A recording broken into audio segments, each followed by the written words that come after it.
Anda kembali menyaksikan Nusantara Economic Updates dalam segmen Money Matters.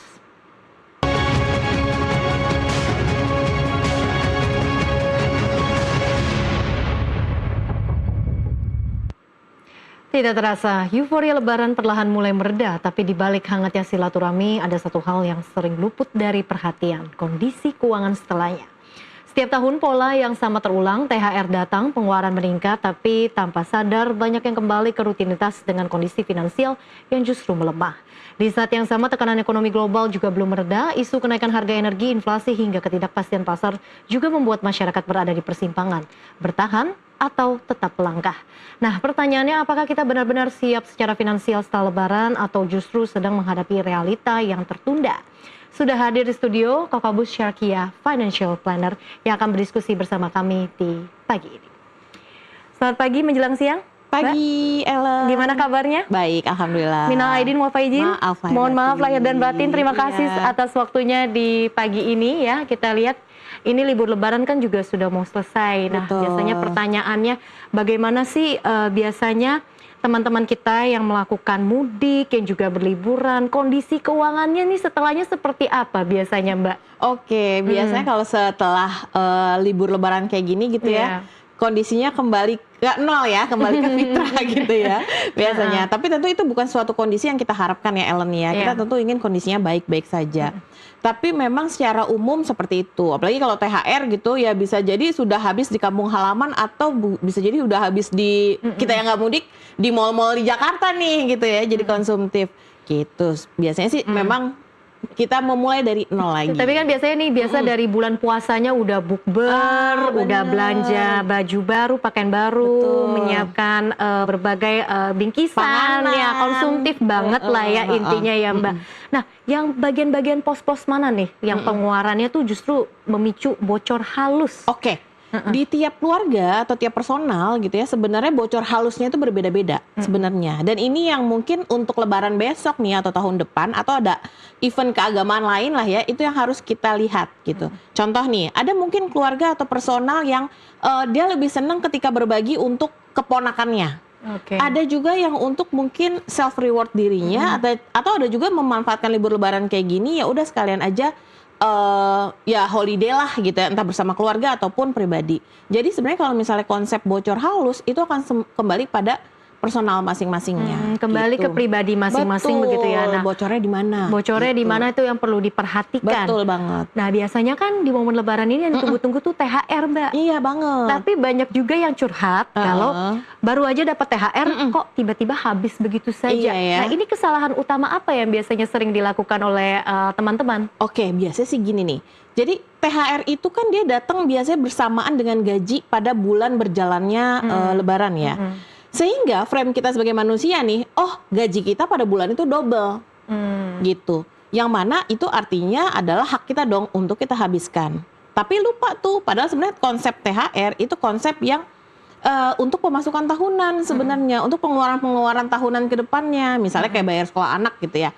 Nah, dan dengan nerima gaji yang sampai 2 kali itu, kita tuh berasumsi bahwa oh iya nih bulan depan akan nerima gaji yang sama 2 kali lipat, sehingga lebih nggak terkontrol gitu loh. Kita ngerasa gaji kita kayak naik 2 kali lipat. Kalau menurut aku itu sih base-nya tuh karena itu ada mindset yang oh ini harus dihabisin nih, bisa nih habisin nih gitu. Apalagi ini kan ya momen Lebaran di tahun ini berdekatan dengan pergantian semester. Artinya kan bayar uang sekolah lagi. Jadi tips untuk pengelolaan THR yang ideal tuh seperti apa agar memang ini bisa lebih dikelola dengan baik? Oke, kalau mau idealnya sebenarnya Ellen, begitu kita nerima THR atau bonus ya, yang tiap perusahaan bisa jadi berbeda kalau ada gitu ya. Maka sebaiknya nih, ini tips aja ya kawan-kawan sekalian ya, ini kita pisahin nih rekeningnya dari gaji bulanan. Karena apa? Peruntukan THR dan bonus itu sebenarnya adalah untuk peruntukan pengeluaran setahun sekali. Contoh, kalau anak mau sekolah, uang masuknya, atau misalnya anak dari satu kelas ke kelas lain gitu ya, pindah jenjang, ada uang tahunannya, atau sekedar bayar PBB, bayar SNK gitu kan. Itu kan bukan ngambil dari gaji sebenarnya, tapi dari THR dan dari bonus. Jadi tipsnya sebenarnya dari awal kita sudah punya nih oh pengeluaran kita yang setahun sekali itu apa ya? Oh lebaran, oh nanti ada Idul Adha, oh nanti bayaran sekolah anak tuh udah ada listnya. Dan kalau misalnya mau tips yang paling mudah sebenarnya ketika uang bulanan masuk gaji sama masuk THR atau bonus itu sebaiknya kita pisahkan. Entah rekeningnya atau begitu dia masuk di rekening yang sama kita langsung ke kantung yang lain gitu. Itu tips bukan hanya untuk yang berkeluarga saja ya, tapi buat yang single juga bisa. Juga. Sebetulnya mindset apa sih yang perlu diterapkan untuk yang apalagi yang single yang biasanya tuh cenderung Gen Z ya, yang lebih gampang FOMO dan berasa tuh THR-nya cepet habis gitu aja. Gimana? Sebenarnya kalau misalnya untuk ini sebenarnya bukan Gen Z doang ya, semuanya kayak punya cepet ngabisin uang ya, itu udah kecenderungan kita ya. Jadi sebenarnya tipsnya adalah kita tuh juga bukan hanya berterima kasih pada diri kita saat ini, tapi juga kita harus menyiapkan diri kita yang nanti nih akan datang gitu. Karena kan kita sebenarnya kalau dikasih umur nanti kita ada future-nya kan gitu loh. Ada masa depannya kan. Boleh kita tuh membahagiakan diri kita sekarang gitu ya. Mungkin juga demi kesehatan mental yang lebih baik atau kita happy ngejalanin hidup gitu di tengah tekanan gitu ya. Boleh banget. Tapi yuk kita juga ngelihat bahwa oh iya gue kan masih pengen survive dan masih pengen seneng ketika survive. Aduh Bapak ini. Pengen seneng gitu ya ketika nanti survive gitu kan. Jadi tetap menyisihkan juga entah melalui investasi atau mungkin melalui tabungan atau dana darurat untuk diri kita nanti di masa yang akan datang. Biar happy-nya berkelanjutan gitu. Nah, buat yang udah terlanjur over budget, over spending, strategi recovery-nya nih seperti apa nih Mbak nih ya agar memang cash flow-nya bisa kembali sehat walaupun mulai dari nol lagi setelah gitu ya. Lebaran. Yang pertama adalah ya udah kita terima aja kondisinya, nggak usah diseselin. Karena begitu kita nyesel misalnya nih dengan acara ini terus nyesel ya gitu ya, atau ngerasa bersalah ketika mengeluarkan uang, itu akan membuat kita lebih berat lagi nanti ketika ngatur duit.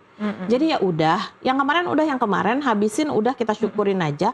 Bagus kok kamu bisa menyenangkan diri kamu dan mungkin orang lain, nggak masalah. Tapi nextnya berarti ayo kita atur sebaik mungkin. Misal nih kayak sekarang kan tanggal ini kan udah tanggal gajian swasta, ya. Terus ASN nanti tanggal 1 dan itu paling cuma seminggu lagi, ya. Artinya ada gaji baru nih. Berarti dari yang gaji baru ini ya sudah kita atur gimana caranya biar jangan sampai tuh ada tambalan lagi atau ada minus lagi di bulan April besok, gitu. Sebaiknya berapa persen dari gaji yang diterima di bulan ini ya untuk ditabung agar memang lebih disiplin lagi nih keuangan dan juga tabungannya di bulan-bulan berikutnya setelah Lebaran. Sebenarnya kalau ngomongin ideal itu sekitar 10-30% lah kalau ngomongin ideal ya. Cuma kalau misalnya nih lagi-lagi kan mungkin kita menghadapi tekanan ekonomi yang berbeda-beda gitu. Yang penting ada tabungan dulu. Yang mana tabungannya jangan diambil lagi gitu. Karena kan kebiasaannya kita ketika kita nabung abis itu kita tarik lagi seperti itu. Jadi tabungan yang udah stay aja di situ atau kita stay di situ, jangan tarik dulu. Oke, baik. Nah, selain tabungan kan tadi kita juga berdiskusi terkait dengan investasi. Nah, kita tahu kan juga memang saat ini pasar keuangan sedang bergejolak nih, Mbak. Mulai dari saham, emas, semuanya ini lagi terkoreksi. Dan banyak teman-teman yang juga merasa ini portofolionya melihatnya tuh udah merah gitu ya, udah nyangkut. Nah, bagaimana nih menghadapi realita yang seperti ini, udah spendingnya lagi banyak, terus portofolio investasinya juga lagi tidak baik-baik saja. Kalau portofolio merah kan sebenarnya itu masih potential loss ya. Kita belum realize loss kan. Jadi it's okay. Itu adalah hal yang sangat umum terjadi kalau kita sebagai entah investor atau trader, itu adalah hal yang umum terjadi. Jadi kita nikmatin aja nih wave-nya sekarang. Bahkan kalau kita misalnya punya cash yang lebih, misalnya dari gaji yang besok nih ada 10-30%, justru saat yang terbaik sih, karena harganya kan lagi murah ya, jadi kita bisa averaging down kan, gitu. Nah, di situasi yang seperti ini apakah jadi lebih bijak untuk memperbanyak porsi cash terlebih dahulu dibandingkan dengan investasi? Kalau itu akan sangat tergantung sama, memang betul ya, cashnya harus dipastikan dulu. Jadi paling nggak sampai setahun ini nih, kawan-kawan sekalian gitu ya, sampai setahun ini nih kita memang juga harus punya ready cashnya. Ya, atau bahasa lainnya dana darurat lah ya, 3 kali kah, 6 kali kah, 12 kali kah gitu. Biasanya kalau misalnya sudah masuk ke dalam instrumen, entah itu instrumen saham atau mungkin di sini ada yang mau beli emas, itu kan biasanya juga sebaiknya menggunakan uang dingin atau jangkanya setidaknya menengah. Bukan jangka pendek nih, bukan mau yang dipakai tahun depan, tapi jangka yang mau dipakai mungkin kayak 5 tahun ke atas gitu ya. Jadi kalau misalnya di sini Ellen gitu ya, misalnya pengen sudah mengsecurekan si dana daruratnya, maka bisa banget tuh mengalihkan atau memperbanyak si baik investasi emasnya ataupun investasi sahamnya. Oke, menarik. Kita akan lanjutkan kembali usai jeda, Mbak. Pemirsa, Nusantara Economic Update akan kembali sesaat lagi.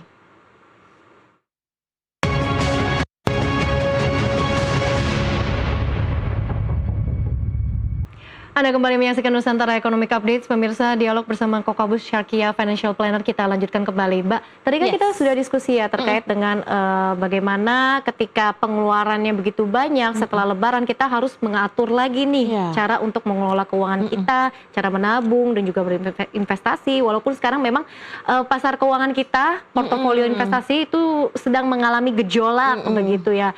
Nah, di satu sisi juga ada kekhawatiran terkait dengan harga BBM dan juga inflasi dengan ada begitu banyaknya tensi geopolitik yang sedang terjadi begitu. Nah, seperti apa sih sebetulnya bagaimana menghadapi begitu banyaknya tekanan dan juga persepsi seperti ini di tengah masyarakat? Oke, dengan tekanan yang sekarang sudah ya kita sudah terexposure ya dari bulan-bulan lalu sebenarnya ya. Memang sebaiknya kalau misalnya secara keuangan kita punya tanda petik nih dana cash yang cukup. Cash ini bisa dalam bentuk tabungan, deposito, atau mungkin emas yang sudah siap dicairkan. Artinya itu kita udah beli dari kemarin-kemarin gitu. Artinya ini aset lancar yang sudah siap dicairkan. Jadi memang kalau misalnya sampai tahun depan lah setidaknya gitu ya, kita mungkin memang sebaiknya memperbanyak yang si cash flow ini nih, yang cash ini gitu. Bukan untuk nakutin ya, tapi ya lebih baik kita punya persiapan daripada tidak ada persiapan sama sekali. Lebih baik ready dulu ya, aset-aset yang memang bisa lebih liquid langsung dicairkan gitu. Nah, idealnya kan biasa kalau financial planning itu 3 sampai 6 dari pendapatan bulanan untuk dijadikan dana darurat. Tapi kalau di tengah kondisi uncertainty seperti ini, apakah memang perlu ditingkatkan lagi atau seperti apa? Oke, kalau memang sudah atau memang ada dananya, lebih baik ditingkatin lagi nih, gitu. Jadi nggak cuma 6 kali, tapi kalau bisa 9 kali atau kalau bisa 12 kali. Sebenarnya 3, 6, 9, 12 itu adalah bulan bertahan sebenarnya. Misalnya kalau kita punya dana darurat 12 kali, itu artinya ya kita setidaknya bisa survive sampai 12 bulan ke depan gitu. Jadi kalau di sini teman-teman sudah punya 3 sampai 6 kali bagus, tapi ya memang lebih baik sudah mulai ada shifting juga nih dari portofolio yang di luaran misalnya gitu ya. Kita cairkan, kita liquidkan, kita simpan buat menambah si dana darurat ini. Nah, tapi biasa kan di kondisi seperti ini ya, kalau kita ingat pas pandemi COVID-19, ketika saham semua lagi turun, emas juga lagi sempat turun. Nah, ini kan banyak yang melihat ini sebagai peluang untuk cicil di harga bawah. Sudah tepat belum ya kira-kira? Kalau aku pribadi lihatnya ini tepat banget sih. Dan itu juga yang aku lakukan ya. Dalam arti gini, begitu ada dana atau mungkin kita memang ada cash gitu ya yang relatif dingin lah ya, yang tidak kita gunakan untuk urusan sehari-hari dan tanpa utang ya, jangan salah ya, investasinya jangan pakai utang gitu ya. Ya coba deh dicicil pelan-pelan. Apalagi kalau kemarin kan saham terakhir itu kan kita di sekitar 7.100-an gitu ya. Itu enak banget gitu, dalam arti harganya itu murah banget buat kita yang udah minus gede, yang lagi nyangkut terus ini nih yang merah-merah. Begitu beli di harga segitu kan bisa benar-benar nurunin nurunin portofolio secara keseluruhan kan gitu. Jadi kalau memang ada dananya, coba. Bagaimana dengan emas? Emas kan ini juga menjadi incaran, apalagi di momen-momen Lebaran ini kan juga tidak sedikit yang memberikan hadiah gitu ya ke orang tuanya berupa emas. Seperti apa? Kalau emas, ini terutama juga buat orang tua yang anaknya mungkin dapat THR gitu ya.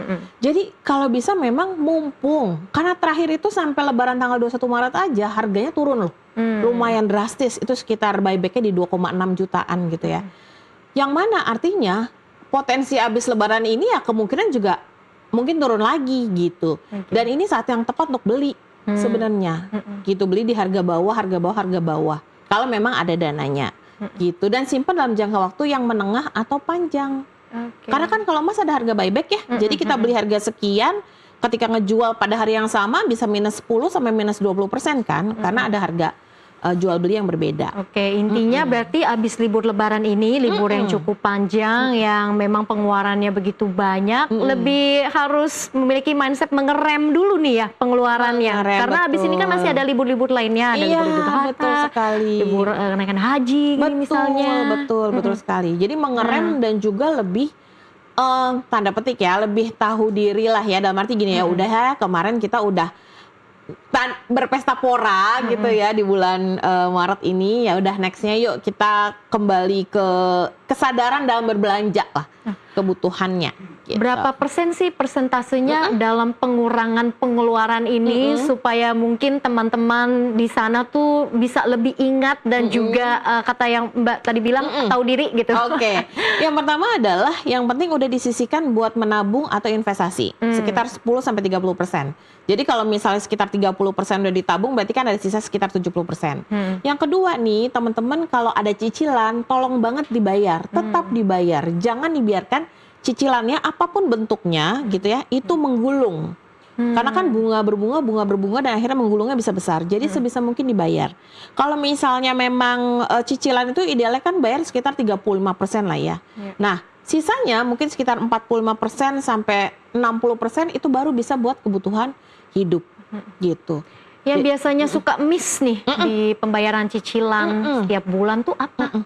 Ya suka miss. Jadi kadang-kadang kita nggak ngelis kita itu punya hutangnya apa aja.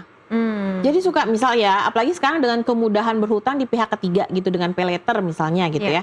Akhirnya banyak yang kita tuh oh iya ternyata ini belum bayar dan lupa gitu. Misalnya emailnya keselip atau mungkin WA-nya keselip gitu ya, notifikasinya keselip gitu. Jadi sebaiknya kalau misalnya ada hutang seperti itu dan mungkin beragam tempatnya, itu mau bagaimanapun kita punya listnya. Itu masuk ke dalam debt management kalau untuk personal ya. Kita punya listnya dan kita bisa tahu mana yang harus kita dahulukan untuk membayar. Dan bukan dahulukan dari besaran rupiahnya loh, tapi dari besaran bunganya terlebih dahulu. Jadi kalau mungkin kita rangkum sejenak ya Mbak ya, pos-posnya nih jadi berapa persen nih nanti pengeluaran, pendapatan, cicilan, investasi dan juga belum nanti dana darurat gitu. Dana darurat, oke. Berapa persen? Dana darurat itu bagian dari kita nabung dan investasi. Ya, berarti sekitar 10-30%. Jadi ini bukan dipisah begitu ya? Bukan, sebenarnya bukan dipisah. Jadi 10-30% itu untuk kita menabung dan investasi. Atau investasi atau nabung itu berarti part of dana darurat adalah part of menabung dan investasi.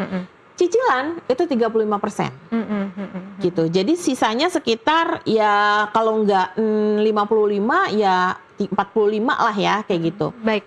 Kalau dana darurat itu tergabung dengan investasi, berapa persen rinciannya begitu kan? Rinciannya. Karena kan tadi kan juga ada investasi seperti yang harus lebih liquid kayak emas. Kalau saham bisa kita katakan agak middle ya, bisa liquid bisa tidak. Nah, seperti apa yang idealnya? Jadi kalau dana darurat itu kan tadi tergantung sama pendapatannya teman-teman.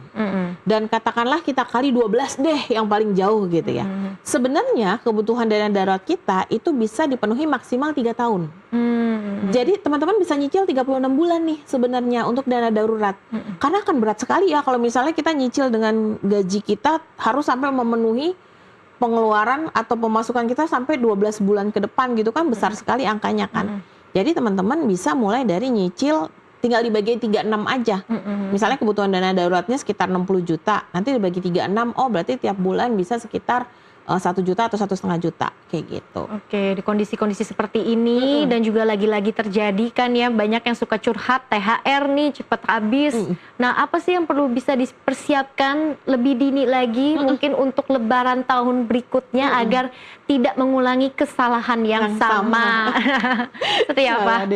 Iya, jadi ya itu ya, satu menyadari bahwa yang namanya THR atau bonus itu adalah pemasukan tahunan. Yang mana pemasukan tahunan itu untuk pengeluaran tahunan. Pengeluaran tahunan itu yang sifatnya setahun sekali. Jadi bukan hanya untuk Lebaran, tapi juga nanti Idul Adha, pas yang haji, terus udah gitu nanti pas anak masuk sekolah, mungkin yang single juga ada yang membiayai hidupnya sendiri, misalnya untuk kuliah, gitu kan, atau untuk bayar kontrakan tahunan, gitu kan. Jadi bayar PBB, STNK yang punya kendaraan. Nah, jadinya sebenarnya ketika kita ngomongin THR sama ngomongin bonus, maka benar-benar konsepnya itu sebenarnya berbeda sekali dengan pemasukan bulanan gitu. Oke, nah ketika dana darurat itu seharusnya dipakai untuk lebih baik ditabung ya, tapi kan banyak yang juga suka bocor alus, suka ada yang terlena dengan berbagai diskon di libur momen seperti Lebaran ini. Seperti apa sih sebetulnya harus menanggapi yang seperti ini nih? Oke. Sebenarnya boleh-boleh aja sih ya kalau misalnya mau belanja ya pakai aja uang dari yang THR-nya. Kalau dana darurat sebenarnya peruntukannya tuh benar-benar untuk yang kondisinya sudah mengancam nyawa sih Ellen sebenarnya ya. Jadi dana darurat itu boleh digunakan jikalau misalnya ada kondisi yang sampai tadi mengancam nyawa, entah masuk rumah sakit atau misalnya ada kondisi keluarga lain yang perlu dibantu tapi ya memang tadi ujungnya ada kebutuhan untuk menyelamatkan nyawa. Jadi misalnya nih untuk beli baju atau beli apa memang kurang bijak kalau menggunakan dana darurat. Oke, Gitu. jadi dana darurat itu harus benar-benar dijaga, diproteksi. Iya betul, betul. Itu ya intinya, karena banyak juga yang salah kaprah nih. Betul. Dana darurat, oh ini mau dipakai untuk momen-momen Lebaran hari misalnya. besar seperti Iya. ini, padahal bukan itu fungsinya. Padahal bukan itu. Oke, nah mungkin terakhir pertanyaan dari saya nih Mbak, kan di tahun-tahun berikutnya momen libur Lebaran tuh berdekatan dengan momen Iya. libur akhir tahun Akhir sebelumnya. tahun dan Natal. Nah ini yang mungkin bikin banyak juga yang worry, wah pengeluaran berarti bisa dikatakan kan kali dua ya di waktu yang juga berdekatan hanya sekian bulan saja. Nah seperti apa? Ya jadi bitter fact-nya adalah gitu ya, sebenarnya ini kenyataan yang mungkin kurang enaknya adalah kita kalau misalnya kayak tadi aku bilang bahwa THR dan uang tahunan uang bonus itu sebenarnya untuk pengeluaran tahunan, apakah bisa nutupin? Sebenarnya kebanyakan nggak bisa. Even kalau THR sama bonus kita digabung, rata-rata masyarakat Indonesia buat pengeluaran bayar sekolah anak tahunan, buat bayar STNK, buat bayar pajak, buat lebaran itu mostly kurang. Makanya kita sering lihat kalau misalnya pas lebaran gitu atau anak sekolah banyak yang ngegadein emas atau menjual barang-barangnya. Nah, memang persiapannya nih apalagi buat tahun depan yang semakin dekat dengan libur tahunan ini, kita memang tidak hanya mengandalkan dari THR atau mengandalkan dari bonus. Tapi dari kita sendiri, kalau tadi ada 10-30% untuk menabung dan investasi, maka silahkan tuh dari 10-30%, katakanlah 5%-nya deh dipakai untuk kita nyicil uang tahunan untuk uang nanti lebaran tahun depan. Jadi begitu lebaran nggak langsung brek kita habis gitu. Itu dari savingnya juga ya. Dari savingnya Dan juga kalau juga. lebih baik ini kalau misalkan memang liburannya bisa dipilih ya antara yang akhir tahun atau yang lebaran ya. Jangan Betul, dua-duanya jangan juga dua-duanya. langsung gitu dihajar begitu ya. Baik, terima kasih Mbak atas sama-sama. waktunya di Nusantara Economic Update. Sehat dan sukses selalu. Amin. Terima kasih atas kehadirannya. Terima kasih. Dan pemirsa, dialog tadi juga sekaligus menjadi penutup perjumpaan kita hari ini. Ekonomi bukan sekedar angka, tapi nafas kehidupan kita semua. Dari pasar tradisional hingga industri digital, dari rakyat kecil hingga kebijakan besar, semua saling terhubung. Saya Gracia pamit diri. Terima kasih dan sampai jumpa.